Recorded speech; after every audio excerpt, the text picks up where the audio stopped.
أعوذ بالله من الشيطان الرجيم. بسم الله الرحمن الرحيم.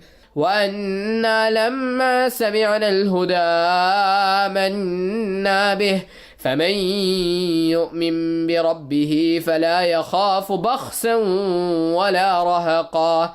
وأنا منا المسلمون ومنا القاسطون فمن أسلم فأولئك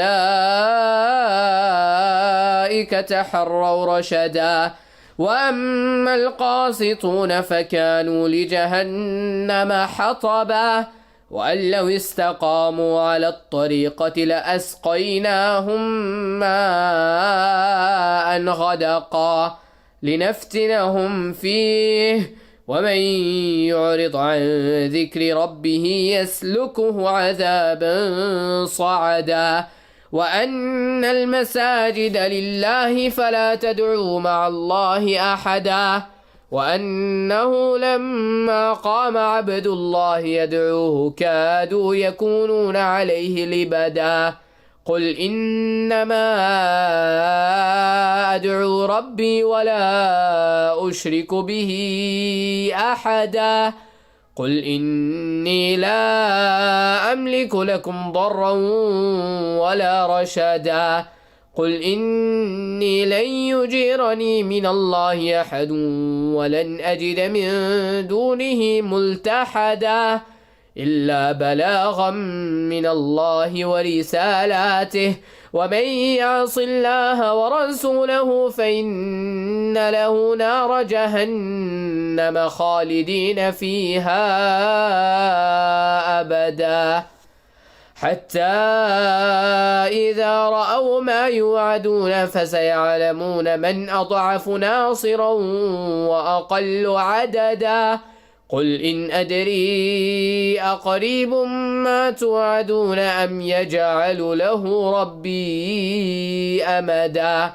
عالم الغيب فلا يظهر على غيبه أحدا إلا من ارتضى من رسول فإنه يسلك من بين يديه ومن خلفه رصدا ليعلم أن قد أبلغوا رسالات ربهم وأحاط بما لديهم وأحصى كل شيء عددا.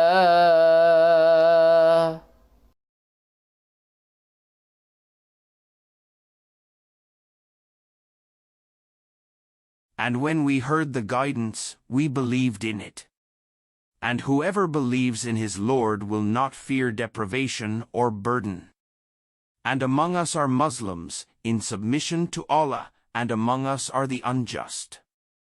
And whoever has become Muslim, those have sought out the right course. But as for the unjust, they will be, for hell, firewood. And Allah revealed that if they had remained straight on the way, we would have given them abundant provision, so we might test them therein. And whoever turns away from the remembrance of his Lord, he will put into arduous punishment.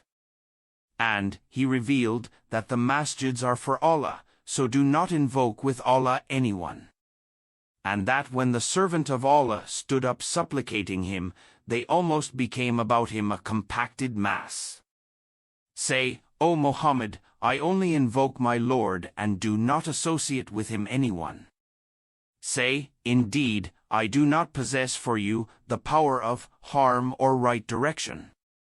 Say, indeed, there will never protect me from Allah anyone if I should disobey, nor will I find in other than him a refuge. But I have for you only notification from Allah and his messages. And whoever disobeys Allah and his messenger, then indeed, for him is the fire of hell, they will abide therein forever. The disbelievers continue until, when they see that which they are promised, then they will know who is weaker in helpers and less in number. Say, I do not know if what you are promised is near or if my Lord will grant for it a long period. He is knower of the unseen, and he does not disclose his knowledge of the unseen to anyone, except whom he has approved of messengers, and indeed he sends before each messenger and behind him observers, that he may know that they have conveyed the messages of their Lord, and he has encompassed whatever is with them and has enumerated all things in number.